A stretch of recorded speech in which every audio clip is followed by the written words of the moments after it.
ஆயிரம் ஆயிரம் தூதர்கள் சூழ ஆண்டவர் இயேசு மேகமதியிலே பேரின்ப நதியாய் தரணியை நோக்கி அழைத்திட வாராரே. ராஜாதிராஜன் வருகிறார், தேவாதி தேவன் வருகிறார். ராஜாதிராஜன் வருகிறார், தேவாதி தேவன் வருகிறார். ராஜாதிராஜன் வருகிறார், தேவாதி தேவன் வருகிறார். ராஜாதிராஜன் வருகிறார், தேவாதி தேவன் வருகிறார். அந்த இளமை காலத்துல அமெரிக்காவுக்கு போக போறேன்னு சொல்லிட்டு இங்க இருந்து எல்லாத்தையும் எம்பசிக்கு போக போறேன், விசா இப்படி விசாவெல்லாம் ரிஜெக்ட் பண்ணுவோம்னு எனக்கு தெரியாது. நான் இன்விடேஷன் வச்சோன்னா அமெரிக்கா போற மாதிரி அப்படியே பயங்கர எல்லாத்தையும். அப்புறம் அங்க போனா விசா ரிஜெக்டட்னு சொல்லி சீல் குத்தி விட்டாங்க. இதை கொண்டு வந்து எல்லாம் என்னாச்சுன்னு கேட்டாங்க. அப்ப பக்கத்துல சொல்றாரு என்னோட வந்தவரு, ஹலோ பிரதர் குளோரிதாஸ், அடுத்த 3.5 மணி நேரம் இந்திய பெருங்கடலுக்கு மேலதான் பறக்கும் அப்படின்றாரு. அதுவே எனக்கு பெரிய அலர்ஜி ஆயிடுச்சு. ஐயோ, எனக்கு ஸ்விம்மிங் வேற தெரியாது. நீங்க நினைச்ச உடனே டீ கிடைக்கும். அங்க போனா பேப்பர்ல டீ தூள் வச்சிருப்போம், சுகர் தனியா இருக்கும், பால் தனியா இருக்கும், தண்ணி தனியா இருக்கும், ஹீட்டர் தனியா இருக்கும். இத்தனையும் மிக்ஸ் பண்ணி குடிக்கிறதுக்கு நம்ம உயிரே போயிடும். அப்புறம் 6வது முறை எனக்கு கூப்பிட்டாரு. எனக்கு கோபம் வந்துருச்சு. அந்த அமெரிக்கன் சொல்றேன், அட போயா, உங்க எம்பசில விசா கொடுக்க மாட்டேங்கிறாங்க. இல்ல நாங்க பிரேயர் பண்றோம் குளோரிதாஸ். இந்த முறை ஆனால் இதுவரை நான் சென்ற நாடுகளில் என்னை அதிகமாக கவர்ந்த நாடு நியூசிலாந்து. என்ன காரணம்? அது ஒரு நகைச்சுவையான காரணம். எனக்கு பொதுவாக அங்க ஏர்போர்ட்ல பாத்தீங்கன்னா நம்ம எல்லாம் செக் பண்ணிட்டு தான் உள்ள விடுவோம். அவங்க நாட்டுக்குள்ள நம்ம பாஸ்போர்ட் என்ட்ரி பண்ணிட்டு அப்புறம் உள்ள பேக் எல்லாம் செக் பண்ண ஆரம்பிச்சா ஒரு 4 கொய்யா பழம் 16,000 ரூபாய் ஃபைன் போட்டான். அமெரிக்காவில இருந்து கிறிஸ்டியானிட்டி ஒரு ஷோ மாதிரி மாறிடுச்சு. உங்களுக்கு அங்க இருக்கிற ஆளுங்களை பாத்தீங்கன்னா ஒரு தியேட்டர் மாதிரி தான் இருக்கும்.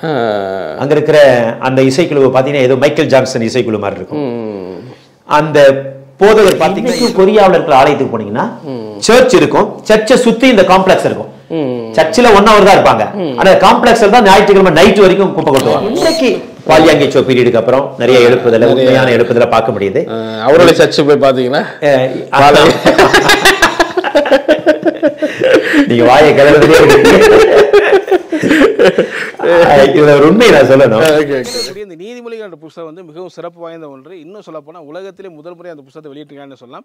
நீதிமொழிகள் 915 வசனங்கள் இருக்கு. இந்த 915 வசனங்களும் பெரியவர் முதல் சிறியவர் வரைக்கும் நன்றாக புரியும் விதத்தில் கையிலே வரையக்கூடிய ஓவியரை கொண்டு கார்ட்டூன்ஸ்லாம் வந்து வரைஞ்சிருக்கிறாங்க. இது பல வருடங்கள் பல லட்சங்கள் செலவு பண்ணி ஜான் அண்ட் ஜாஸ்மின் ஃபேமிலி வந்து உருவாக்கியிருக்காங்க. இது எல்லார் வீட்லையும் கிடைக்கணும், எல்லா பிள்ளைகளுக்கும் எல்லா பேர பிள்ளைகளுக்கும் இது கிடைக்கணுங்கிற விதத்தில் எந்த விதமான லாபம் நோக்கம் இல்லாமல் வெறும் 150 ரூபாயும் ப்ளஸ் 50 rupees கொரியர் சார்ஜ் மூலமாக இதை வந்து கொடுக்குறாங்க. இந்த புத்தகம் உங்களுக்கு வேணும்னு சொன்னால் இந்த ஸ்க்ரீனில் பார்க்குற நம்பருக்கு கான்டாக்ட் பண்ணுங்கள்.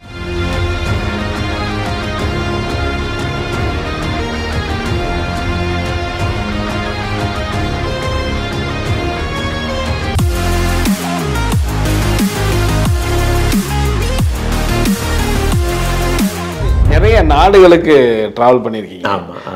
கிட்டத்தட்ட 35 நாடுகளுக்கு போயிருக்கீங்க. ஸோ அதனுடைய ஊழிய அனுபவங்கள், ஸோ அதனுடைய டோட்டலாக வேறு மாதிரி இருக்கும். அதை பற்றி ஷேர் பண்ணிங்கன்னா எங்களுடைய இது கர்த்தர் எனக்கு கொடுத்த அந்த வாய்ப்புகளுக்காக நான் ஆண்டவரை தண்டனிட்டு பண்ணுகின்றேன். முதலாக 1999ஆம் ஆண்டு அந்த நாட்களிலே அமெரிக்க தேசம் செல்வதற்கு எனக்கு ஒரு அழைப்பு வந்தது. ஆனால் என்னுடைய விசா மறுக்கப்பட்டு விட்டது.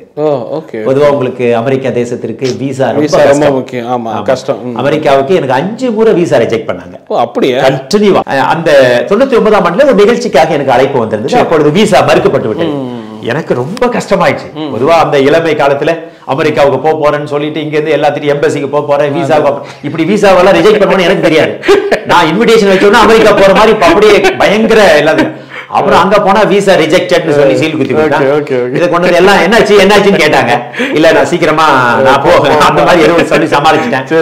ஏன்னா அப்ப நமக்கு விசானா என்னன்னு தெரியாது, இமிகிரேஷனா என்னன்னு தெரியாது, பாஸ்போர்ட்னா என்னன்னு தெரியாது, இப்படி ரிஜெக்ட் ஆகுனா என்னன்னு தெரியாது. நிறைய கனவுகளோட போறேன். அங்க போன உடனே சிம்பிளா அந்த American lady, sorry sir, we are not able to grant you visa, you can apply next time அப்படின்னு சொல்லி சிம்பிளா அனுப்பிச்சிட்டாங்க. ஈவன் அதுக்கு என்ன ரீசன் கூட சொல்ல மாட்டாங்க. ஒரு பேப்பர் தருவாங்க, அதுல என்ன சொல்லுவாங்கன்னா, நீங்க போனா திரும்பி வர அளவுக்கு எங்களுக்கு நம்பிக்கை இல்லை, அடுத்த முறை வரும்பொழுது அதுக்குரிய ப்ரூஃப் வச்சிங்கன்னா நாங்க கொடுக்குறோம்னு சொல்லுவாங்க. அப்புறம் அந்த நிகழ்ச்சிக்காக அவங்க என்ன பண்ணாங்க, நீங்க சிங்கப்பூருக்கு போங்க அப்படின்ட்டாங்க. அவங்களுடைய ஒரு நிகழ்ச்சி. அதுல 99ஆம் ஆண்டு முதல் முறையாக சிங்கப்பூர் செல்லுகின்றேன். எனக்கு அதுதான் கர்த்தர் கொடுத்த முதல் வாய்ப்பு. இது ஒரு 1 மாத நிகழ்ச்சி. இன்னமும் எனக்கு நினைவு இருக்கிறது. ஒரு பழைய பச்சை கலர் மெட்டடார் வண்டி நாங்க வச்சிருந்தோம். அப்பா, அம்மா, என்னுடைய துணைவியாரை எல்லாம் கண்ணீரோட கொண்டு வந்து சேலம் பஸ் ஸ்டாண்ட்ல என்ன பஸ் வச்சுட்டு போனாங்க. நான் சேலம் பஸ் ஸ்டாண்ட்ல இருந்து சென்னை ஏர்போர்ட் போய் சென்னை ஏர்போர்ட்ல இருந்து சிங்கப்பூர் ஏர்லைன்ஸ்ல சிங்கப்பூர் சாங்கி ஏர்போர்ட்டுக்கு நான் போய் சேர்ந்தேன். அது என்னுடைய முதல் அனுபவம். ஆனால் அந்த முதல் அனுபவம் என்னுடைய ஊழிய பாதையில எனக்கு ஒரு திறந்த கண்களை கொடுத்தது. அது ஒரு டீச்சிங் செஷன். அது ஓகே, அதாவது எமர்ஜிங் லீடர்ஸ்க்காக வளர்ந்து வருகின்ற இளைய ஊழியர்களுக்கான ஒரு மாத பயிற்சி பட்டறை. அந்த நிகழ்ச்சியில 45 நாடுகள்ல இருந்து மக்கள் வந்திருந்தாங்க. அப்ப அந்த குறுகிய ஒரு மாசத்துல 45 நாட்டு மக்களோடு பழகக்கூடிய ஒரு வாய்ப்பை கர்த்தர் எனக்கு கொடுத்தார். அதுல பாத்தீங்கன்னா ஆப்பிரிக்கால இருந்து மினிஸ்டர் எல்லாம் வந்திருந்தாங்க. ஆப்பிரிக்க நாடுகள்ல இருந்து மந்திரி எல்லாம் அந்த ஒரு மாசம் நிகழ்ச்சியில் வந்திருந்தாங்க. அதுல பாத்தீங்கன்னா அந்த பயிற்சியில ஒரு கேண்டிடேட்டுக்கு 4 லட்சம் ரூபாய் செலவு பண்ணாங்க. அப்ப என்னையும் எனக்கு கர்த்தர் அந்த வாய்ப்பை கொடுத்தார். அப்ப அந்த 45 நாட்டு மக்களுடைய உறவுகள் எனக்கு ஒரு மிகப்பெரிய என்லைட்டன்மெண்ட்டை கொடுத்தது. ஏன்னா ஒவ்வொருத்தரை பத்தி நம்ம இந்த நாட்டு மக்கள் இப்படி இந்த பிலிப்பைன்ஸ்ல இருந்து வந்திருந்தாங்க, அமெரிக்கால வந்திருந்தாங்க, ஆப்பிரிக்கால இருந்தாங்க, பிரான்ஸ்ல இருந்தாங்க, சுவிட்சர்லாந்து இருந்தாங்க, டினிடால வந்திருந்தாங்க, ஜெர்மனில இருந்தாங்க, தாய்லாந்து, மலேசியா, பாங், இப்படி இந்தோனேஷியா, இப்படி நிறைய நாடுகள் வந்திருந்தாங்க. அந்த அனுபவம் எனக்கு ஒரு மிகப்பெரிய என்னுடைய ஆவிக்குரிய தரிசன ஜன்னலை இன்னொரு ஜன்னலை ஓபன் பண்ற மாதிரி. ஏன்னா ஒரு குட்டி வட்டத்துக்குள்ள இருந்தோம், எல்லாமே நமக்கு அப்பாதான் உலகம், இந்தியாவுல இருந்தோம், எல்லாமே இருந்தோம், இங்க இருக்கிற ஊழியர்கள். இந்த நிகழ்ச்சி முடிந்த பிறகு எங்களுக்குள்ளே ஒரு உறவை கர்த்தர் கொடுத்தார். அப்ப இவங்க எல்லாரும் நாங்க ஒருத்தருக்கு ஒருத்தர் எங்களுடைய உறவுகளை வளர்த்து கொண்டோம். அவங்க என்ன கூப்பிடுவாங்க, நான் அவங்களை கூப்பிடுவேன். இப்படித்தான் கர்த்தர் எனக்கு அந்த முதல் வாய்ப்பை ஏற்படுத்தி கொடுத்தார். அதற்காக நான் நிச்சயமாக ஆண்டவருக்கு நன்றி சொல்ல வேண்டும். ஆனால் இவ்வளவு இருந்தாலும் சிங்கப்பூர் போன உடனே நான் ரொம்ப ஹோம்சிக் ஆயிட்டேன். நிறைய வெளிநாட்டு போறவங்களுக்கு நான் சொல்ற அறிவுரை என்னன்னா, வெளிநாடு என்பது இங்கிருந்து கேட்கறதுக்கு ரொம்ப நல்லா இருக்கும். ஆனா அங்க நம்ம நிறைய காம்ப்ரமைஸ் பண்ணணும். எனக்கு ஒண்ணும் இல்ல, இங்க இருந்து அந்த முதல் பிளைட்டுக்காக போய் உட்கார்ந்து இருக்கிறேன். என் பிளைட் 11:30 மணிக்கு சிங்கப்பூர் ஏர்லைன்ஸ். ரொம்ப சந்தோஷமா போயிட்டேன். பேக் எல்லாம் ரெடியா இருக்கு, இமிகிரேஷன் முடிஞ்சிருச்சு, பாஸ்போர்ட் கிளியரன்ஸ் முடிஞ்சிட்டு சிங்கப்பூர் ஏர்லைன்ஸ்ல போய் பிளைட்டுக்காக உட்கார்ந்து இருக்கேன். அப்ப பக்கத்துல சொல்றாரு என்னோட வந்தவரு, ஹலோ பிரதர் குளோரிதாஸ், அடுத்த 3.5 மணி நேரம் இந்திய பெருங்கடலுக்கு மேலதான் பறக்கும் அப்படின்றாரு. அதுவே எனக்கு பெரிய அலர்ஜி ஆயிடுச்சு. ஐயோ, எனக்கு ஸ்விம்மிங் வேற தெரியாது. என்னுடைய கற்பனை பண்றேன், முதல்ல போறேன்னு சந்தோஷத்தோட போறேன், 3.5 மணி நேரம் பெருங்கடல் மேல பறக்குதா? அப்ப நான் அவர்கிட்ட நிறைய கேள்வி கேட்கிறேன், பிரதர் எப்படி சொல்லிட்டு எனக்கு நிறைய பயத்தை கொடுத்துருச்சு. அப்புறம் பிளைட்ல ஏறின உடனே நமக்கு இந்த டர்புலன்ஸ் ஒரு இடம் வரும், தெரியுங்களா உங்களுக்கு? டர்புலன்ஸ் இந்த மேக கொண்டு வண்டி இது ஆட ஆரம்பிக்கும்.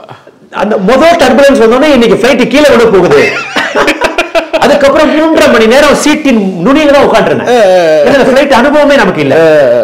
அப்புறம் அங்க போன உடனே இன்னைக்கு வந்து இந்தியன் ஃபுட் எல்லாம் நிறைய கிடைக்கும். பட் அன்னைக்கு பாத்தீங்கன்னா எங்களை கூட்டிட்டு போய் ஒரு ஹோட்டல்ல வச்சுட்டாங்க. அந்த ஹோட்டல்ல இருந்து நாங்க வெளியில வர முடியாது. எனக்கு 2 நாள் 3 நாட்கள் எனக்கு என்ன பண்றதுன்னே தெரியல. பேசாம வீட்டுக்கு போயிடலாமா, பாஸ்போர்ட் வேற வாங்கி வச்சுக்கிட்டாங்க. ஏன்னா அவங்களுக்கு இந்த மாதிரி கேசுகளை பாத்துருப்பாங்க போல தெரியுது.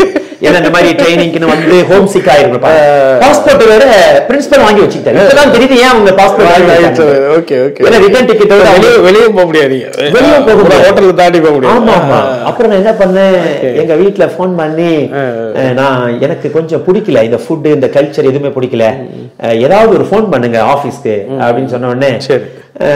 ஆனால் அந்த டீம் புரிஞ்சுக்கிட்டாங்க நான் சைக்கலாஜிக்கலா ஏதோ அஃபெக்ட் ஆயிருக்கிறேன்னு சொல்லிட்டு. அப்புறம் 1 வீக் எனக்கு கவுன்சிலிங் கொடுத்து என் கையில நிறைய சிங்கப்பூர் டாலர் கொடுப்பாங்க. ஈவினிங் எங்கேயாவது போயிட்டு வா. அப்புறம் 1 வீக் நான் சரியாயிட்டேன். பட் இந்த சிங்கப்பூர் அனுபவம் எனக்கு தெரிஞ்சு நிறைய ஊழியர்கள் வெளிநாடு போய் கஷ்டப்பட்டு வந்தவங்க. ஒரு அம்மா சேலத்துல இருந்து அமெரிக்காவில் MD அவங்களுக்கு சீட்டு கிடைச்சது, மாஸ்டர் ஆஃப் டிவினிட்டி. இத்தனைக்கு அவங்க ஒரு மெடிக்கல் டாக்டருடைய ஒய்ஃப். நான் பேர் சொல்ல விரும்பல. அமெரிக்காவுக்கு போயிட்டு 2 இயர்ஸ் படிக்க வேண்டிய 2 வீக்ஸ்ல திரும்பி வந்துட்டாங்க. ஏன்னா அவங்களுக்கு ஹோம் சிக், அவங்களுக்கு அந்த உணவு, அந்த கிளைமேட், இது எல்லாமே பிடிக்கல. அதனால வெளிநாடுகளுக்கு போவது கூட அது ஆண்டவருடைய கிருபை இருக்கணும். கண்டிப்பா எனக்கு தெரிஞ்ச இன்னைக்குமே எனக்கு ஃபிளைட் டிராவல் பிரதர், நான் பெருமைக்காக சொல்லல, இப்போ நான் எப்பனாலும் போறலாம். நிறைய பேரு open invitation எனக்கு, Gloridas at any time you can fly to America. Germany la Gloridas you can come at any time to Germany, to Australia, New Zealand, எப்போதாலும் நான் போலாம். ஆனா எனக்கு flight travel இன்னமும் எனக்கு பிடிக்காது. ரொம்ப unavoidable invitation இருக்குதா தான் நான் போவேன். ஆனால் இந்த நேரத்துல flight சில பேர் பாத்தீங்கன்னா சில ஊழியர்கள் அவங்களுடைய வாழ்க்கையில முக்காவாசி பகுதி ஃபிளைட்லயே கழிப்பாங்க. அவங்களுக்காக நம்ம ஆண்டவருக்கு நன்றி சொல்லணும். ஏன்னா அவங்க நிறைய தியாகம் செய்யணும். உணவு பிடிக்காத இருக்கும், தூக்கம் பாத்தீங்கன்னா விடிய விடிய அங்க தூங்காம இருக்கும். அங்க போனா அங்க வந்து அங்கேயும் திரும்பவும் அங்க பகலா இருக்கும். ஆமா, இங்க காலையா இருக்கும், அங்க இரவா இருக்கும். கடுமை இங்க நம்ம ஹாட் கிளைமேட், அங்க கடுமையான கூல் கிளைமேட்டா இருக்கும். இங்க நம்ம நினைச்ச நேரத்துக்கு நம்ம எதுனாலும் சாப்பிடலாம், ஆனா அங்க வேற மாதிரி இருக்கும். இங்க நினைச்ச உடனே டீ கிடைக்கும், அங்க போனா பேப்பர்ல டீ தூள் வச்சிருப்போம், சுகர் தனியா இருக்கும், பால் தனியா இருக்கும், தண்ணி தனியா இருக்கும், ஹீட்டர் தனியா இருக்கும். இத்தனையும் மிக்ஸ் பண்ணி குடிக்கிறதுக்கு நம்ம உயிரே போயிடும். அப்புறம் நம்ம ஃபுட் கிடைக்காது, இந்தியன் ஃபுட். அது பெரிய அதனால வெளிநாடுன்றது கேட்க நல்லா இருக்கு, ஆனா we need to sacrifice lots of things, we need to give up many things கண்டிப்பா to experience a foreign. அங்க இருக்கிறவங்க ரொம்ப இங்க இருந்து வேலைக்கு போறவங்க ரொம்ப கஷ்டப்பட்டு தான், கஷ்டம் வந்து அங்க இருக்க வைக்கும். ஆனா கொஞ்சம் கஷ்டத்தை பார்க்காதவங்க அங்க இருக்க கஷ்டப்படணும். ஆமா, என்னுடைய முதல் அனுபவம் அந்த சிங்கப்பூர்ல ஒரு நல்ல லீடர்ஷிப் ட்ரைனிங், அந்த பயிற்சி பட்டறை என்னுடைய ஆவிக்குரிய கண்களை, என்னுடைய தரிசன கண்களை ஒரு குளோபல் ஐஸா என்ன மாத்தியது. ஆமா, யாரோ ஒருத்தர் சொல்லுவாங்க, திங்க் லோக்கலி ஆக்ட் குளோபலின்னு சொல்லுவாங்க. நாம நம்ம ஊருக்காக திங்க் பண்ணணும், ஆனா உலகத்துக்காக ஊழியம் செய்யணும் அப்படின்னு. அந்த மாதிரி கர்த்தர் எனக்கு அப்படி ஒரு வாய்ப்பை கொடுத்தாரு. அதன் பிறகு நிறைய நாடுகளுக்கு செல்வதற்குரிய வாய்ப்பை ஆண்டவர் கொடுத்தார். அமெரிக்காவை பத்தி நான் சொன்னேன், 5 வருஷம் எனக்கு விசா கொடுக்கல, 5 முறை ரிஜெக்ட் பண்ணிட்டாங்க.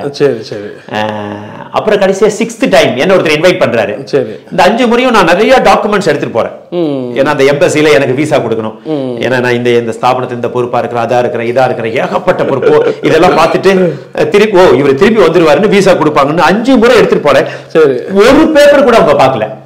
Simply they said, Gloridas, we cannot grant you visa. எனக்கு கோபம் வந்துருச்சு. அந்த அமெரிக்கன் சொல்றேன், அட போயா உங்க எம்பசில விசா கொடுக்க மாட்டேங்கிறாங்க. இல்ல நாங்க பிரேயர் பண்றோம் Gloridas. இந்த முறை பிரதர் நான் உண்மையா எதையுமே எடுத்துட்டு போறேன், என் பாஸ்போர்ட் அந்த இன்விடேஷன் லெட்டர் மாத்திரம் எடுத்துட்டு போறேன். அதே லேடி உட்காந்து இருந்தாங்க, என்ன இன்டர்வியூ பண்ண அதே லேடி. இப்ப அதை கொடுக்குறேன். அப்புறம் அது நிறைய கேள்வி கேட்க ஆரம்பிச்சது. எனக்கு ரொம்ப கோபம் வந்துருச்சு. Hello madam, I have come to the same place 5 times, but you simply rejected my visa. I am very busy man. If you grant me visa, I can go to America. If you don't grant, I have my own business and ministry. I am very busy man. நீங்க ஒவ்வொரு முறையும் வரப்பெல்லாம் நீங்க கேட்கப்பட்ட கேள்வி கேட்டு reject பண்ணிட்டுங்க, உங்க கேள்விக்கு நான் பதில் தர முடியாது, டாக்குமெண்ட்ஸ் எதுவும் கொண்டு கொடுத்தா கொடுங்க, இல்ல நான் போறேன். அந்த அம்மா பாஸ்போர்ட் வாங்கி 10 years visa is granted, go to your home, it will come by courier. என்னால நம்பவே முடியல. 10 வருஷம் விசா கொடுத்தாங்க. Super super. அப்புறம் 10 இயர்ஸ்க்கு அப்புறம் அதுக்கப்புறம் எனக்கு எந்த ப்ராப்ளமும் இல்ல. அமெரிக்கா பயணங்கள் எப்படி இருந்தது? ஆமா, அமெரிக்கா பயணங்கள் ரொம்ப கடுமையான பயணங்கள். அமெரிக்காவுக்கு எப்படியும் வருஷம் ஒரு முறை 2 முறை நான் போவேன். நிறைய நண்பர்களை கர்த்தர் கொடுத்திருக்கிறாங்க, நிறைய என்ன உபசரிக்கிறவங்களை கர்த்தர் கொடுத்திருக்கிறாரு. நிறைய என்னுடைய நண்பர்கள் நிறைய பேர் வருவாங்க. ஆனா உங்களுக்கு என்னன்னா, அமெரிக்க பிரயாணம் அட்லீஸ்ட் 22 மணி நேரம் 23 மணி நேரம் ஆகும் ஃப்ளைட்ல. உங்களுக்கு பொதுவா யூரோப்பியன் கண்ட்ரீஸ், ஆஸ்திரேலியா எல்லாம் போனீங்கன்னா 10 ஹவர்ஸ்ல நம்ம டிராவல் பண்ணிடலாம். ஏன்னா இதனுடைய கிலோமீட்டர் பார்த்தீங்கன்னா உங்களுக்கு 7000-8000 கிலோமீட்டர் தான். உங்களுக்கு அமெரிக்கா வந்து ஏறக்குரிய 15,000-16,000 கிலோமீட்டர். இதுல உங்களுக்கு வேற ஸ்டாப் ஓவர் வரும். ஒன்னா சிங்கப்பூர் போய் போகணும், இல்லாட்டி நாம யூரோப் போய் போகணும், இல்லாட்டி நாம ஜெர்மனி போய் போகணும். அதனால அமெரிக்க பிரயாணம் எப்பவுமே ரொம்ப கடினமா இருக்கும். எனக்கு பிடிக்காத பிரயாணமும் கூட. 2 மணி நேரம் பிரயாணம் என்பது எனக்கு ரொம்ப போர் அடிச்சிடும், ரொம்ப ரொம்ப கஷ்டமா இருக்கும். ஆனாலும் கர்த்தருடைய நாம மகிமைப்படுவதற்காக, ஊழிய விஷயத்திற்காக சில நேரத்தில் நம்முடைய விருப்ப வெறுப்புகளை நம்ம தாண்டி நாடுகளுக்கு செல்ல வேண்டியது இருக்கிறது. ஆனால் இதுவரை நான் சென்ற நாடுகளில் என்னை அதிகமாக கவர்ந்த நாடு நியூசிலாந்து. என்ன காரணம்? அது ஒரு நகைச்சுவையான காரணம். எனக்கு பொதுவாக இளம் வயதுல இருந்தே பாம்புன்னா ரொம்ப பயம். ஒரு முறை கூரை வீட்டுல அப்பா ஃபேமிலி பிரேயர் பண்ணிட்டு இருக்கிறோம். பாயில உட்கார வச்சு வட்டமா நானு, அப்பா, அம்மா, அண்ணன். அப்ப கூரையில இருந்து ஒரு பாம்பு நான் அந்த சென்டர் பிரேயர் பண்ணிட்டு இருக்கோம், அந்த சென்டர்லயே விழுவுது. எப்படி இருக்கு யோசித்து பாருங்க, என்னுடைய சின்ன வயசுல. அப்புறம் இன்னொரு நாள் நானும் அண்ணாவும் பாயில படுத்துட்டு இருக்கிறோம். சரி, படுத்து எழுந்திரிச்சோடனே எங்களுடைய பில்லோ பாயெல்லாம் நாங்க தான் எடுத்து வைக்கணும். அப்ப பில்லோவை எடுக்கிறோம், பில்லோவுக்கு கீழே பாம்பு படுத்துட்டு இருக்கு. அப்ப இந்த மாதிரி அனுபவங்கள் எனக்கு பாம்பு மேல ஒரு வெறுப்பும் ஒரு பயமும் இன்னைக்கும் கூட பிசாசுக்கு கூட பயப்பட மாட்டேன். நான் பாம்பு என்ன பாம்பு பாக்குறதுக்கு ஒரு அருவருப்பா இருக்கும். அது பயன்றதை விட ஒரு மாதிரி அருவருப்பா. நான் நியூசிலாந்து போன உடனே அங்க மக்கள் சொன்னாங்க, நியூசிலாந்துல பாம்பே இல்ல அப்படின்னாங்க. எனக்கு அதுவே ரொம்ப சந்தோஷமா இருந்தது. நியூசிலாந்து நாடு உண்மையாவே ஒரு சேஃபான ஒரு நாடுங்க. அங்கு பாதிக்கக்கூடிய எந்த விலங்குகளும் கிடையாது. சிங்கம், புலி, யானை, கரடி, பாம்பு இதெல்லாம் எதுவுமே இல்லை. இன்னமும் நாம இந்தியாவில இருந்து போகும்பொழுது அல்லது பாம்புகள் உள்ள நாடுகள் இருந்து போகும்போது நம்ம அதிகமா செக் பண்ணுவாங்க. காரணம் என்ன, நாம ஏதாவது ஒரு குட்டி பாம்பை கொண்டு போய் அங்க விட்டுட்டா கூட அது இனப்பெருக்க செஞ்சு நிறைய பாம்புகள் ஆயிடும். அதனால பொதுவா பாம்பு இருக்கிற நாட்டுல இருந்து வரும்போது நம்ம அதிகமா செக் பண்ணுவாங்க. ஏன்னா சில பேர் பர்பஸா அந்த நாட்டுல பாம்பை கொண்டு போய் உடனே போறவங்க எல்லாம் இருக்கிறாங்கல்ல, அப்படிப்பட்ட தீவிரவாதிகள் அந்த நாட்டுல பிரச்சனை பண்ணுறாங்க. ஆமா, ஈவன் நியூசிலாந்து பாத்தீங்கன்னா பழங்களை கூட அனுமதிக்க மாட்டாங்க. ஏன்னா இந்த பழங்கள்ல ஏதாவது வைரஸ் இருக்கும், இந்த பழங்கள்ல பாக்டீரியாக்கள் இருக்கும், நோய் வந்துடும் சொல்லிட்டு. நாங்க ஒரு முறை நானும் மிஸ்ஸஸும் ஒரு 4 வருஷம் முன்னாடி நியூசிலாந்து போயிருந்தோம். என்னுடைய மிஸ்ஸஸ் கொய்யாப்பழம் ரொம்ப விரும்பி சாப்பிடுவாங்க. சென்னையில வாங்கினோம். சரி, சென்னையில வாங்கினது மீதியா இருந்ததை எங்களுடைய பேக்ல போட்டு போயிட்டோம். அங்க போன உடனே அங்க ஏர்போர்ட்ல பாத்தீங்கன்னா நம்ம எல்லாம் செக் பண்ணிட்டு தான் உள்ள விடுவோம் அவங்க நாட்டுக்குள்ள, நம்ம பாஸ்போர்ட் என்ட்ரி பண்ணிட்டு. அப்புறம் உள்ள பேக் எல்லாம் செக் பண்ண ஆரம்பிச்சா ஒரு 4 கொய்யாப்பழம் இருந்தது 16,000 ரூபாய் ஃபைன் போட்டான். அவங்க பணத்துல நம்ம ஊர் பணம் 16,000 ரூபாய். அப்புறம் நாங்க நீங்க இப்ப உள்ள போலாம், ஆனா இதை கட்டாம வெளியே போக முடியாதுதான். நாங்க வந்த பின்னாடி சொன்னோம், அப்புறம் விட்டுட்டாங்கன்னு வச்சுக்காங்களேன். அதாவது அந்த அளவுக்கு அவங்க நாட்டை பத்திரமா வச்சுக்குவாங்க. ஈவன் நம்ம ஊர்ல நான் சில நேரத்துல இந்த ஊறுகாய் எடுத்துட்டு போவேன். சில நாடுகள்ல எனக்கு இந்த உணவு பிரச்சனை ரொம்ப அதிகமா இருக்கும். யூரோப்லயே போனீங்கன்னா ஜெர்மனில, சுவிட்சர்லாந்துல நம்ம ஊரு உணவெல்லாம் கிடைக்கும். அதே நீங்க இன்டீரியர் நாட்டுக்கு போனீங்கன்னா நம்ம இந்திய ஃபுட் பார்க்க முடியும். அப்ப நான் என்ன பண்ணுவேன், ரைஸ் எப்படியும் எல்லா கடையில கிடைக்கும். அந்த நைட்ல வந்து ரைஸ் வாங்கி கஞ்சி மாதிரி நான் செஞ்சு நம்ம ஊறுகாய் வச்சு சாப்பிட்டுட்டு படுத்துருவேன். ஒருவேளை பகல் ஃபுல்லா அவங்க சாப்பாட்டை குப்பை போட்டனாலும் நைட்லயாவது நம்ம கஞ்சி குடிச்சோன்றது. ஒரு முறை நியூசிலாந்துக்கு ஊறுகாய் விட மாட்டேன்ட்டான். ஊறுகாயை பார்த்துட்டு இதை நாங்க வந்து உள்ள அலோவ் பண்ண முடியாது. ஏன்னா அவங்க என்ன நினைக்கிறாங்கன்னா, ஒருவேளை நான் தங்குற வீட்டுல நியூசிலாந்துக்காரருக்கு ஒருத்தர் கொடுத்து அவருக்கு ஒரு வியாதி வந்து அந்த வியாதி கொரோனா மாதிரி பரவ ஆரம்பிச்சு. அதனால நியூசிலாந்து ரொம்ப நல்ல நாடு. இன்னொன்னு நியூசிலாந்துல பாத்தீங்கன்னா ஒரு மாதிரி ஹோம்லி கண்ட்ரியா இருக்கும். அங்க வந்து மக்கள் தொகையே இல்லை. அதுல ஒரு இன்ட்ரெஸ்டிங்கான இது என்னன்னா, சில நேரத்துல மக்கள் தொகை பெருக்கத்துக்காக அவங்களே மக்களை வந்து உற்சாகப்படுத்துவாங்க. ஒரு குறிப்பிட்ட மாசத்துல, இந்த மாசத்துல நீங்க கன்சீவ் ஆனா அந்த குழந்தைக்குரிய காசு கடைசி வரைக்கும் நாங்களே காசெல்லாம் ஆமா, அந்த குழந்தைக்கு அரசாங்க வேலை கொடுப்போம். அந்த இந்தியர்கள் எல்லாம் போனாங்க, அதை நல்லா பயன்படுத்திக்கலாம். இப்போ ஒருவேளை உங்களால கரண்ட் பில், நீங்க ஒரு ஃபாரினர் அங்க போய் இருக்கிறீங்க, உங்களால எலக்ட்ரிசிட்டி பில் கட்ட முடியலன்னா வெயிட் பண்ணுவாங்க. ஏன்னா இதுக்கு வேற ஃபைன் போட்டு அவன் நாட்டை விட்டு போயிடக்கூடாதுல்ல. பெரிய நாடு, ஆனா பாப்புலேஷன் ரொம்ப கம்மி. அதனால இந்த மாதிரி நிறைய ஆஃபர் நிறைய கொடுப்பாங்க. எல்லாத்துக்கும் மேல அங்க இருக்கிற சபை ஊழியர்களை எனக்கு பிடிக்கும். அவங்க பாத்தீங்கன்னா உண்மையாவே ஐக்கியமா இருப்பாங்க. நிறைய நாடுகள்ல அந்த ஐக்கியத்தை நம்ம ஊழியர்கள் மத்தியில பார்க்க முடியாது. அங்க இருக்கிற ஊழியர்கள் எல்லாரும் ரொம்ப ஐக்கியத்தோடு இருப்பாங்க. அதை என்னால உணர முடியும். அங்க நடந்த ஒரு சம்பவத்தை நான் சொல்றேன். ஒருவேளை நான் ஒரு ஃபாரினர் வீட்டுல தங்கிட்டு நியூசிலாந்துல, அவர் ஒரு வெள்ளைக்கார பாஸ்டர். இரவு ஒரு 11 மணி இருக்கும். அந்த நேரத்துல அவருக்கு ஒரு போன் வருது. அந்த போன்ல யாரோ ஒரு இந்திய ஊழியக்காரர் அவர்கிட்ட பேசுறாரு. ஆனா இந்த ஊழியக்காரர் வந்து கடுமையா பதில் சொல்றாரு. Are you from India? Who told you to call me at this time? You are always disturbing me. Don't call me அப்படின்னு சொல்லிட்டு போனை வச்சிட்டாரு. சரி, ஆக்சுவலா இந்தியாவுல இருந்து ஒரு பாஸ்டர் அவருக்கு பண்ணியிருக்காரு. எப்படியோ நம்பர் கிடைச்சு. ஆனா அந்த வெள்ளைக்காரர் அந்த பதில் சொன்னது எனக்கு ரொம்ப கஷ்டமா இருந்தது. சரி, ஏன்னா நம்ம ஊழியக்காரர் அந்த போன் பண்றதுக்கு எத்தனை நாள் ஃபாஸ்டிங் இருந்திருப்பாரு தெரியுமா? ஆண்டவரே, நான் அந்த வெள்ளைக்காரனுக்கு போன் பண்ண போறேன். ஏன்னா நாம அந்த இதுல தான் நம்ம வந்து எவ்வளவோ கனவுகளோட, ஏன்னா அந்த நாட்கள்ல இங்க இருந்து போன் பண்றது ட்ரங்க் கால் தான் பண்ணணும்.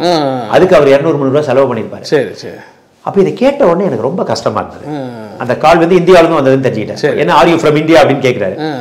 உடனே அந்த வெள்ளைக்காரர் வந்து உட்காந்துட்டாரு. உடனே அவர்கிட்ட கேட்டேன், உடனே பேச ஆரம்பிச்சேன். May I share you something அப்படின்னு. உங்களோட ஏதாவது பேசலாமா? பேசுங்க. Yes you can talk Gloridas. இந்த மாதிரி இந்தியாவில இருந்து ஒரு பாஸ்ட் ஃபோன் பண்ணாரு. நீங்க இவ்வளவு கடினமா பேசக்கூடாது. ஒன்னா நீங்க போன் பண்ணாம அட்டன் பண்ணாம இருந்திருக்கலாம், இல்லாட்டி யூ கேன் கால் மீ, அல்லாட்டி நீங்க வந்து டோன்ட் கால் மீன்னு சொல்லிருக்கலாம், அல்லாட்டி ஐ வில் கால் யூ பேக்னு சொல்லிருக்கலாம். ஏன்னா அந்த ஊழியக்காரர் எவ்வளவு கஷ்டத்தின் மத்தியில உங்க போன் நம்பர் வச்சு உங்களுக்கு போன் பண்றதுக்காக எவ்வளவு நாள் அவர் ஜெபம் பண்ணிருப்பாரு தெரியுமா? கண்டிப்பா ஃபாஸ்டிங் எல்லாம் எடுத்திருப்பாரு.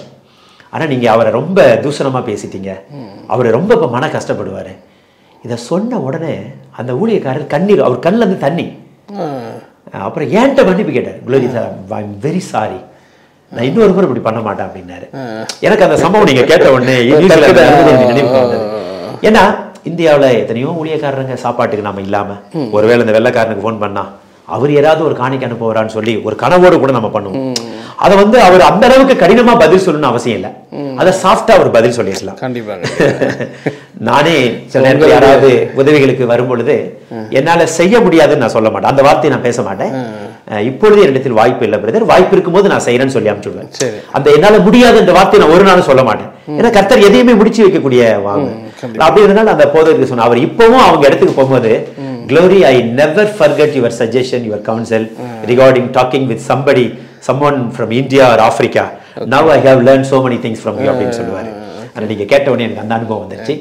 இதே போல ஆண்டவர் நிறைய நாடுகள்ல நிறைய அனுபவம். எந்த நாடுல உங்களுக்கு அந்த ஸ்பிரிச்சுவல், இந்த மக்கள் ரொம்ப ஸ்பிரிச்சுவலா இருக்கிறாங்க அப்படின்னா நீங்க எந்த கண்ட்ரி சொல்லுவீங்க? அதுவும் நியூசிலாந்து தான் என்னால சொல்ல. அப்படியா? ஆமா ஆமா, நியூசிலாந்து வந்து அவங்க ரொம்ப இன்னைக்கு உலகத்துல அதிகமா மிஷனரிகளை அனுப்புற நாடு நியூசிலாந்து தான்.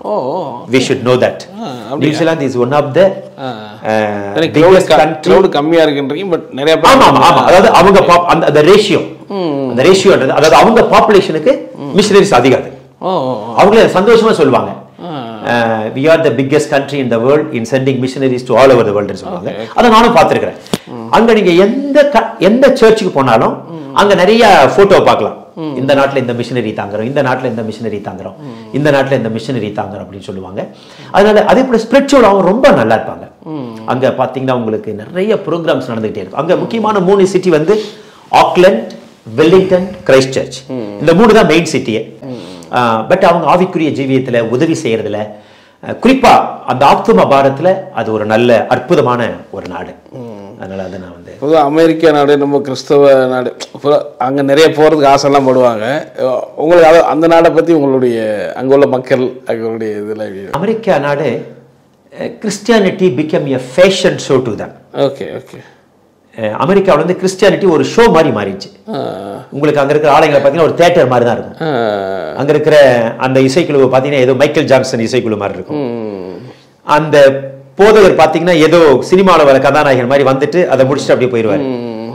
பொதுவா அந்த பிரீச்சர் வந்து ஃபுல்லா நம்ம பார்க்கவே முடியாது. கரெக்டா அந்த பிரீச்சிங் டைம்ல pastor is on the stage for breaching சொன்ன உடனே அவர் இங்க வந்து கதவை திறந்துட்டு வருவாரு. அது சில நேரத்துல பாத்தீங்கன்னா பேண்ட் கூட போட்டுக்க மாட்டாங்க, அந்த ஸ்டைலே டிராயர் போட்டுட்டு இருப்பாங்க, டி-ஷர்ட் போட்டுட்டு இருப்பாங்க.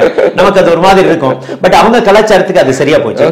பிரீச்சிங் முடிஞ்சாவே அவர் பறந்துருவாரு, யாரு பாஸ்டர்னே தெரியாது. ஆனா அது ஒரு விதத்துல நமக்கு ஆச்சரியமாவும் இருக்குது. ஏன்னா நம்ம ஊர்ல பாஸ்டர்னாவே அல்லது போதகர்னா மக்கள் அப்படியே தெய்வமா நம்ப வந்துட்டு அவர் முடிச்ச உடனே ஒரு பெரிய கூட்டம் அவர்கிட்ட இருக்கும். ஆனா அங்க அந்த மாதிரி எல்லாம் எதுவுமே இருக்காது. அந்த சர்ச்னாவே ஒவ்வொருத்தருக்கும் ஒரு பகுதி இருக்கும், அந்த பகுதி அவங்க செஞ்சுட்டு போயிட்டே இருப்பாங்க. வர்ஷிப்னு ஒரு டீம் இருக்கும், அதை போன உடனே அவங்க கீழே வந்துடுவாங்க. அடுத்து அனௌன்ஸ்மெண்ட்னு ஒரு டீம் இருக்கும், அவங்க போக கீழே வருவாங்க. பாஸ்டர் வருவாரு, அவர் பேசிட்டு அவர் போயிடுவாரு. பாஸ்டர் போன உடனே ஜெபிக்கிறதுக்கு பிரேயிங் டீம்னு ஒண்ணு இருக்கும், அவங்க எல்லாத்துக்கும் ஜெபம் பண்ணிட்டு இருப்பாங்க. இன்னொரு வெல்கம் டீம்னு ஒண்ணு இருக்கும், அது இந்த டீம் மாறிக்கிட்டே இருக்கும், வருஷம் ஒரு முறை மாத்திக்கிட்டே இருப்பாங்க, பாஸ்டரையும் மாத்திக்கிட்டே இருப்பாங்க. அதனால வந்து நிறைய இடங்கள்ல பாத்தீங்கன்னா விசுவாசிகளே பாஸ்டா இருப்பாங்க. அங்க 1 இயர் ஒன்ஸ் மாத்திக்கிட்டே இருப்பாங்க. ஒரு நல்ல மெச்சூர்டான எல்டர் வந்து பாஸ்டா மாறிடுவாரு. பட் அமெரிக்கா தேசமும் ஆண்டவருக்குள்ள நல்ல ஒரு தேசம் தான். பட் நியூசிலாந்து ஒப்பிடும் பொழுது my observation, நான் வந்து இது எல்லாரும் மற்றவங்க கருத்து எதுன்னு சொல்லியது, when I compare New Zealand to American Christianity, New Zealand is far better. அது அவங்களுடைய ஆவிக்குரியது கொடுக்கறதுல, ஆத்தும பாரத்துல இவங்க எல்லாருமே நல்லா இருப்பாங்க. அமெரிக்க தேசத்துல பார்த்தா இது ஒரு ஷோ மாதிரி தான் இருக்கும். எல்லாமே அவங்களுக்கு ஒரு என்டர்டைன்மெண்ட் தான். ஒரு சர்ச்சுக்குள்ள போனீங்கன்னா அப்படியே தியேட்டர் மாதிரி தான் இருக்கும். இது எல்லாத்தோட பிரதர் கொரியா என்ன பாதிச்சது ரொம்ப. நாம பொதுவாகவே என்ன நினைக்கிறோம், கொரியாவோட தான் ரொம்ப எழுப்புதல் அப்படின்னு நினைக்கிறோம், அது உண்மைதான். ஆனால் கொரியர்கள் பாத்தீங்கன்னா ஆதி நாட்கள்ல மலை ஜாதி மக்களா தான் இருந்திருக்காங்க. அப்ப வெளிநாட்டு மிஷனரிஸ் அங்க போகும் பொழுது ஆலயத்தை கட்டி ஆலயத்துக்கு வரவங்களுக்கு அங்கேயே பாத்தீங்கன்னா சாப்பாடு கொடுத்து ஒரு ஹோட்டல் வச்சிருப்பாங்க, துணிமணி வாங்குறதுக்கு ஜவுளி கடை வச்சிருப்பாங்க, அங்கேயே தம் அடிக்கிறதுக்கு அங்கேயே ஒரு பிராந்தி கடை இருக்கும். அந்த ஆலயத்தை சுத்தி அவங்களுடைய சொகுசு வாழ்க்கை கூட எல்லாமே வச்சுட்டாங்க. அதனால இந்த மலை ஜாதி மக்கள் என்ன ஆனாங்கன்னா, நம்ம சண்டே ஆலயத்துக்கு போனா இந்த காம்ப்ளெக்ஸ் எல்லாம் பயன்படுத்திக்கலாம் அப்படின்னு சொல்லிதான் கொரியன்ஸ் வந்து ஆரம்ப நாட்கள்ல குழுவா படப்படியா கிறிஸ்தவங்களாக மாறினாங்க.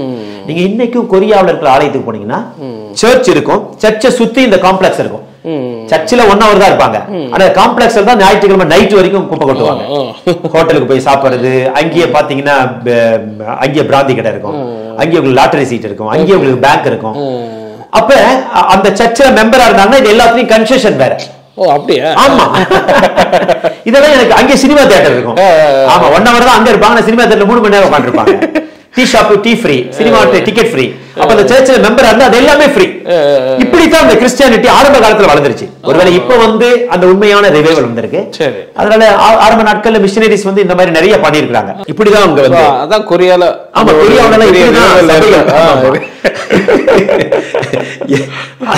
ஆனால் உண்மையான ரிவைவல் வந்து பால்யாங்கிச்சோ காலத்துல தான் ஏற்பட்டது. இப்ப நான் சொல்றது வந்து ஒரு 90 வருஷத்துக்கு முன்னாடி இந்த மாதிரி தான் குறிப்பா பாப்டிஸ்ட் மிஷனரிகள் இந்த மாதிரி செஞ்சிருக்காங்க. நிறைய அங்க பாப்டிஸ்ட் மிஷனரிஸ் தான் பார்க்க முடியும். ஆனால் இன்றைக்கு பால்யாங்கிச்சோ பீரியடுக்கு அப்புறம் நிறைய எழுப்புதல உண்மையான எழுப்புதல பார்க்க முடியுது. அவரோட சர்ச்சு போய் பாத்தீங்கன்னா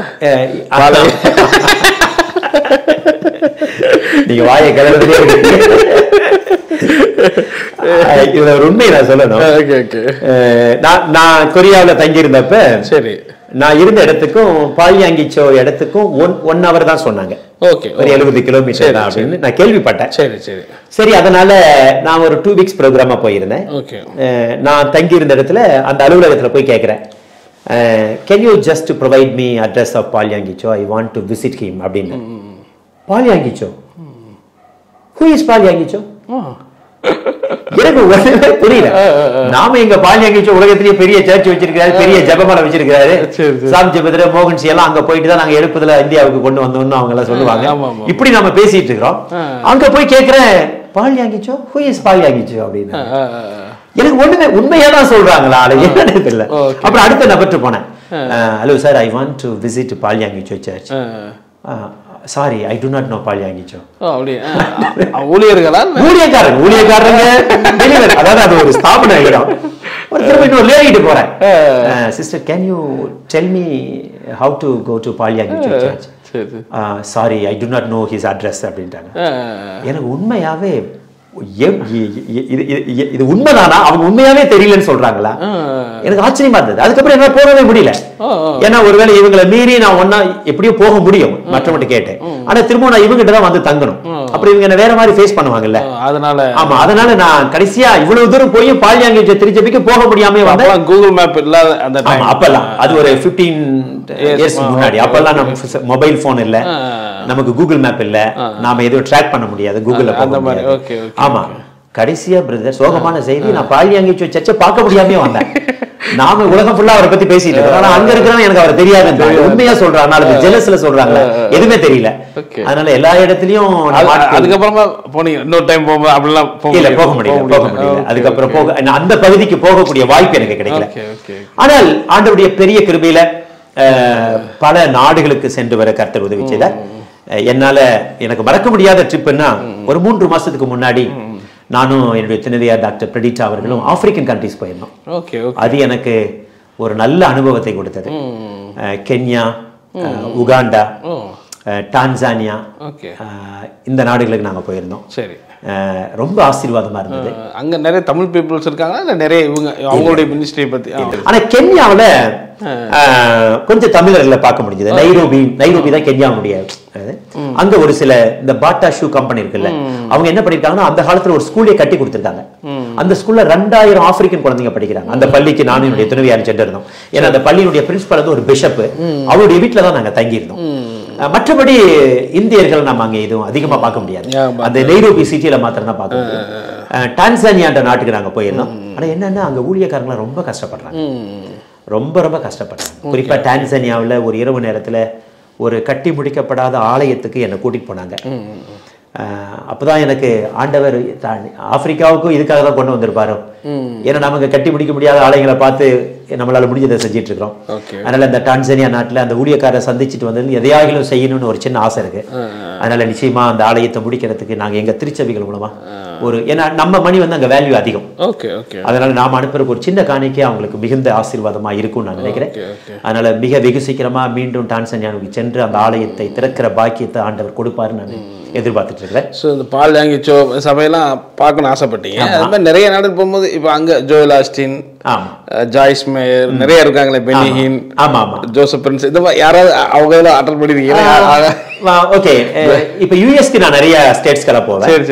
அங்க பாத்தீங்கன்னா ஒவ்வொரு ஸ்டேட்ஸ் இருக்கு. நியூயார்க், கலிபோர்னியா, லாஸ் ஏஞ்சல்ஸ், இந்த பக்கம் பிலடெல்பியா, பென்சில்வேனியா, நியூ ஜெர்சி. நீங்க சொல்ற அந்த பெரிய திருச்சபைகளுக்கு செல்லக்கூடிய வாய்ப்பு எனக்கு கிடைக்கல. பொதுவா பாத்தீங்கன்னா நான் போகும்பொழுது என்னுடைய திட்டம் ஃபுல்லாவே நம்ம யார் அழைக்கிறாங்களோ அவங்க கையில இருக்கும். அவங்க மீறி நம்மளால எதுவும் பண்ண முடியாம இருக்கும். அதனால வந்து மோஸ்ட்லி பட் நிறைய ஆலயங்களை பார்க்கக்கூடிய ஒரு வாய்ப்பை நான் பெற்றிருக்கேன். ஆமா, எனக்கு எல்லாத்த விட மறக்க முடியாத ஒரு இது, ஒரு முறை நான் பென்சில்வேனியா போயிருந்தேன். அப்போ வந்து ட்ரம்ப் தான் பிரசிடென்டா இருந்தார், இப்ப இதுக்கு முன்னாடி. ஆமா, நான் போன சர்ச்சுக்கு பக்கத்து சர்ச்சுக்கு ட்ரம்ப் பிரசிடென்ட் வந்து அட்டெண்ட் பண்ணிருக்காரு. எனக்கு ரொம்ப கஷ்டமா இருந்தது. ஐயோ, அந்த சர்ச்சுக்கு போயிருந்தா பரவாயில்ல, பிரசிடென்ட்டை பார்த்துருக்கலாமே. பொதுவா பாத்தீங்கன்னா அமெரிக்காவில் அந்த பிரசிடென்ட் வந்து திடீர்னு ஏதாவது ஒரு சர்ச்சில் போய் அட்டெண்ட் பண்ணுவாங்க. ஏன்னா அவங்க கிறிஸ்தவங்க தானே. சில நேரத்தில் பாத்தீங்கன்னா அந்த சர்ச்சுக்கு இன்டிமேஷனே கொடுக்க மாட்டாங்க. ஆலய ஆராதனை நடந்துட்டு இருக்கும், அந்த பாதுகாப்பு பரிவாரத்தோட அந்த ஆலயத்தில் போய் உட்காருவாங்க. பின்னாடி தான் தெரியும் அவங்களுக்கு பிரசிடென்ட் இன்னைக்கு சர்ச்சுக்கு வந்திருக்காரு. இப்ப நம்ம ஊர்ல ஒரு எம்எல்ஏ எம்பி வந்தா உடனே முன்னாடி நம்ம பரிபடுத்தி அங்கெல்லாம் அதை கண்டுக்க மாட்டாங்க. பிரசிடென்ட் வந்தாருனாலும் ஆடியன்ஸோட ஒன் ஆஃப் த பிலீவர் தான் அவரு. அங்க வந்துட்டு அவர் பாட்டுக்கு போயிடுவாரு. அதனால நீங்க சொல்ற பெரிய திருச்சி ஜோயல் ஆஸ்டின் சர்ச்சுக்கோ ஜாய்ஸ் மேயருக்கு போகக்கூடிய வாய்ப்பு எனக்கு கிடைக்கல. நான் அதை நினைச்சதும் இல்லை. ஆனா நீங்க சொன்ன பின்னாடி இப்ப எனக்கு ஒரு ஆசை வந்திருக்கு. எனக்கு ஜோயல் ஆஸ்டின் ரொம்ப பிடிக்கும். அவருடைய பிரசங்கம், குறிப்பா அவர் சொல்ற சின்ன சின்ன நகைச்சுவை, அவருடைய பிரசங்கத்தை ஒரு நகைச்சுவையோட தான் ஆரம்பிப்பாரு. ஏறே கூட நானுமே என்னுடைய பிரசங்கத்துல ஒரு நகைச்சுவையோட ஆரம்பிச்சு ஒரு மிஷினரி கதையோட முடிப்பேன். ஒரு சிரிப்போட ஆரம்பிச்சு சோகமான கதையோட முடிப்பேன். அந்த அடிப்படையில் ஜோயல் ஆஸ்டினுடைய நகைச்சுவைகள் எனக்கு ரொம்ப பிடிக்கும். என்னுடைய சகோதரர் ஒருத்தர் இருக்காரு, ஜட்சன் சொல்லிட்டு. அண்ணன் நல்ல மிஷினரி ஸ்டோரி சொல்லுவாங்க, நிறைய நகைச்சுவை பயன்படுத்துவாரு. எனக்கு நீங்க ஜோயல் ஆஸ்டின் சொல்லணும், என்னுடைய சகோதரனை நான் நினைக்கிறேன். சூப்பர். ஆக்சுவலாக நிறைய விஷயங்கள் எங்களோட மனம் திறந்து ரொம்ப ஜாலியாக ஜோவியலாக ஷேர் பண்ணீங்க. அதே போல் உங்களுடைய பாடல்கள், நிறைய பாடல்கள் இயக்கிறீங்க, நிறைய பாடல்கள் சுவாரஸ்யம் பேசுறீங்க. அது சில இன்ஸ்ட்ருமெண்டோட அடுத்த செக்மெண்ட்ல உங்களுக்கு சந்திச்சு நல்லா இருக்கும்னு நினைக்கிறேன். தாராளமா நான் அவரோட காத்து கொடுத்துக்கிறேன். ஏன்னா எனக்கு ஒரு பட்ட பெயர் இளம் வயதில் கொடுத்துருக்காரு, இசைப்பிரியன் அப்படின்னு சொல்லுவாங்க. எனக்கு கூப்பிடும்போது இசைப்பிரியன் தான் கூப்பிடுவாங்க. எனக்கு அப்பா ஒரு சின்ன அறை கொடுத்திருந்தாரு தங்குவதற்கு. அந்த அறைக்கு முன்னாடி பாத்தீங்கன்னா டீ ஸ்டால், காஃபி ஸ்டால் சொல்லுவாங்க. அந்த மாதிரி நான் டியூன் ஸ்டால்னு வச்சிருப்பேன். என்னுடைய அறைக்கு பேரு முன்னாடி டியூன் ஸ்டால்னு போட்டு ஒரு போர்டு வச்சிருந்தேன். அதனால 9 வயதுல பாட்டு எழுத ஆரம்பிச்சுட்டேன். அதனால நான் நிச்சயமா நான் உங்களோட அதை குறித்து ஆர்வத்தோடு ஸ்லாகித்து பதில் சொல்ல முடியும் நான் நினைக்கிறேன். So looking forward to meet you in the next musical session. Thank you. God bless you. Bible review சேனலில் உங்களுடைய சாட்சிகளையும் ஊழிய அனுபவங்களையும் பகிர்ந்து கொள்ள விரும்புனீங்கன்னு சொன்னால் எங்களுடைய வாட்ஸ்அப் நம்பரை கான்டெக்ட் பண்ணுங்கள். அது மட்டும் இல்லாமல் நீங்கள் ஃபாரினில் இருக்கீங்க அப்படின்னா உங்களை ஜூம் ரெக்கார்டிங் எடுக்கிறதுக்கும் நாங்கள் ரெடியாக இருக்கோம். ஸோ நீங்களும் எங்களை கான்டெக்ட் பண்ணலாம். உங்களுடைய வாட்ஸ்அப் நம்பர் 8428196238. இந்த வாட்ஸ்அப் நம்பருக்கு உங்கள் டீட்டெயில்ஸ்லாம் அனுப்புங்க. நிச்சயமாக உங்களுடைய அனுபவங்கள் பலருக்கும் விசுவாசத்தையும் பக்தி விருத்தியும் தூண்டுங்கிறத சந்தேகம் கிடையாது.